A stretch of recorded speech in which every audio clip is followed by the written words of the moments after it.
What if I told you there is a hidden country right in the heart of Europe that breaks every single rule of what a European nation is supposed to be?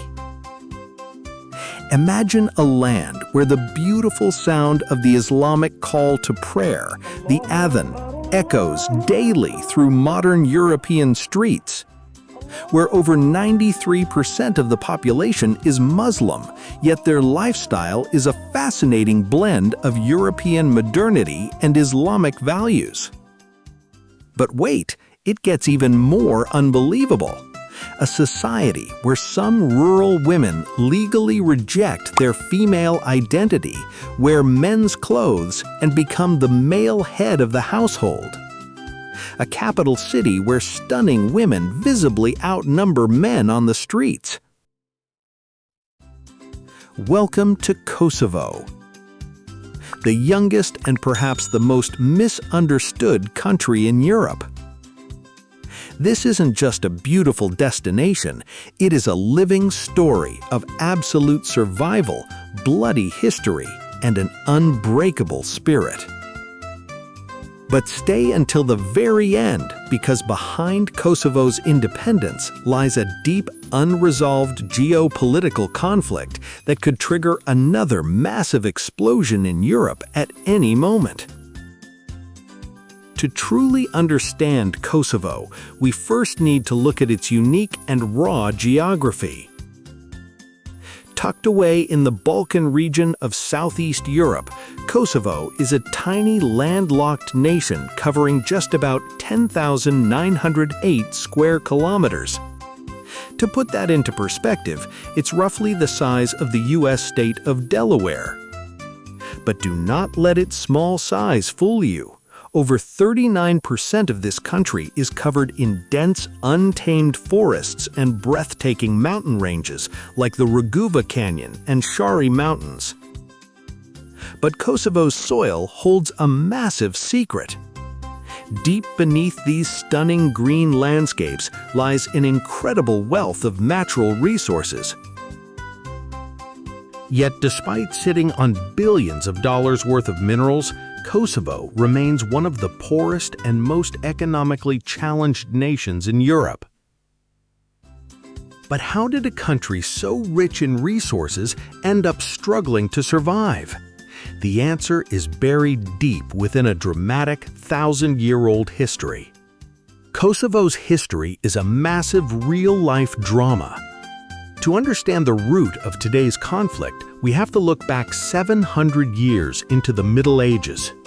Between the 12th and 14th centuries, this very land was the absolute heart, soul, and capital of the medieval Serbian Empire under the Nemanjić dynasty. For the Serbs, Kosovo was their Jerusalem, the cradle of their civilization. They built their most sacred and breathtaking Orthodox Christian monasteries right here, like the Patriarchate of Peć and the Visoki Dečani Monastery. But everything changed in the year 1389. On the legendary field of Kosovo Polje, the Field of Blackbirds, the massive army of the Islamic Ottoman Empire collided with the combined forces of Serbian Prince Lazar. This was the historic Battle of Kosovo. The battle was a bloody stalemate. Both leaders, Ottoman Sultan Murad I and Prince Lazar, were killed. But for the Serbs, this battle turned into a powerful national myth. Legend says an angel offered Prince Lazar a choice, an earthly kingdom with victory or a heavenly kingdom with martyrdom. Lazar chose the heavenly kingdom, cementing Kosovo in the Serbian national identity as a sacred land of ultimate sacrifice. Following the battle, the Ottoman Empire ruled Kosovo for nearly 500 years, triggering a massive cultural and demographic shift. Because of heavy taxes and social pressures on Christians, thousands of Serbian families packed up and migrated north. To fill this empty space, the Ottomans encouraged ethnic Albanians from the nearby mountains to settle in Kosovo. Most of these Albanians embraced Islam. Over the centuries, the demographics completely flipped. What was once the heart of Christian Serbia became a heavily Muslim Albanian majority.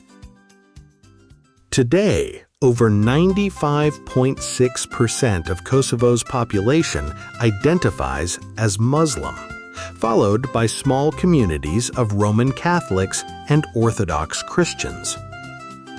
But Kosovo's Islam is unique. It is a highly secular, relaxed, and modern European Islam, very similar to the culture of Turkey. If you walk down the streets of Kosovo, you will see a fascinating contrast. You will see gorgeous historic mosques next to vibrant bars. You will see some women wearing traditional hijabs, while right next to them, others wear the latest Western European fashion. Islam here is not restrictive. It is woven naturally into the social, moral, and cultural fabric of everyday European life. Then came the historic date, February 17, 2008. Inside the capital city of Pristina, the sky exploded with fireworks. Tears of joy ran down people's faces as Parliament officially declared its independence from Serbia. A brand new blue flag was raised, featuring 6 white stars representing the coexistence of its diverse communities: Albanians, Serbs, Turks, Bosniaks, Roma, and Gorani.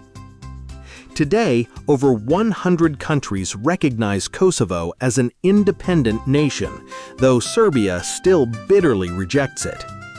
Now, let's step into the present day and look at the fascinating reality of daily life in Kosovo. If you visit Pristina, the energetic capital city, you will immediately notice something shocking. The city streets, shopping malls, and cafes seem to be overwhelmingly filled with women. Is it true that women outnumber men?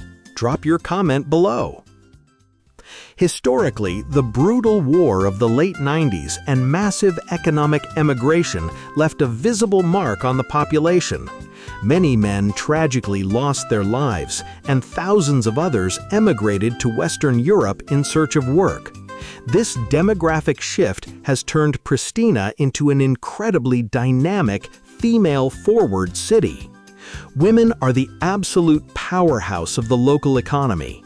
They dominate university classrooms, run local businesses, and fill public spaces with a unique, vibrant energy.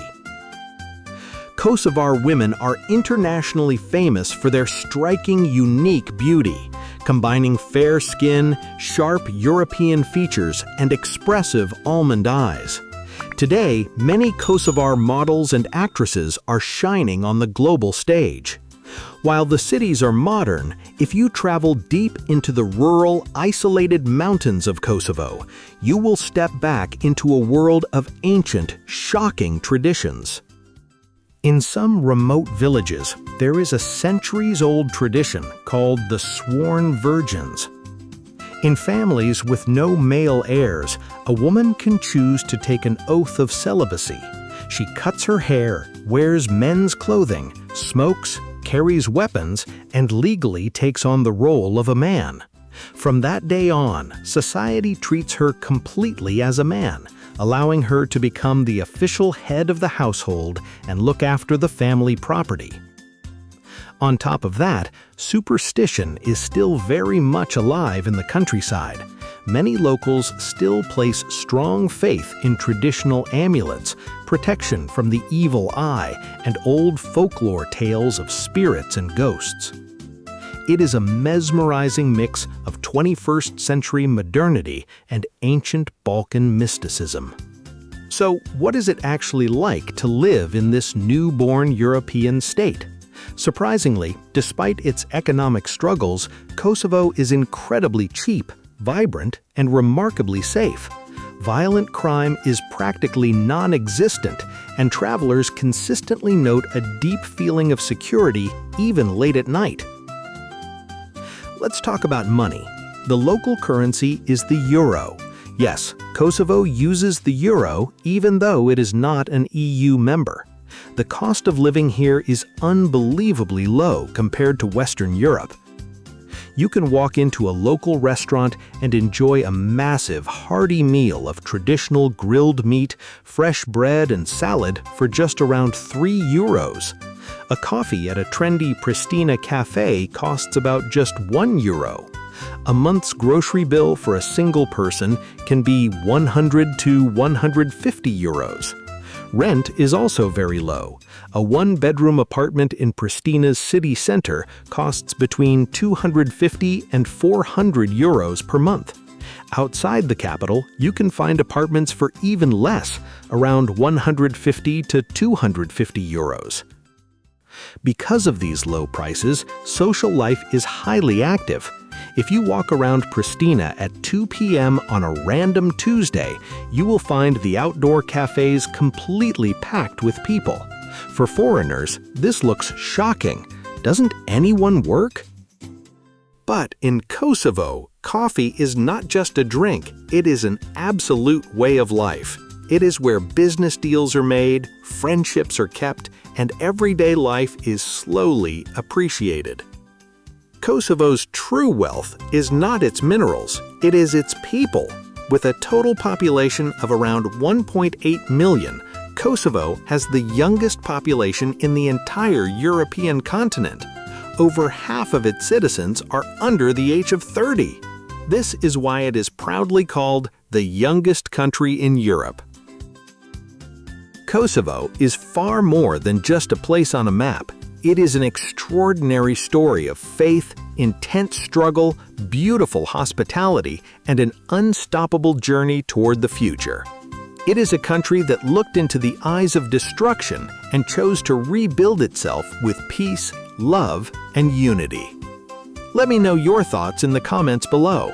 Which fact about Kosovo surprised you the most? If you loved this deep journey into Europe's hidden wonderland, make sure to hit that like button, subscribe to Discover Nation, and turn on notifications. Thank you so much for watching. Keep exploring, and we will see you in the next grand adventure. Goodbye!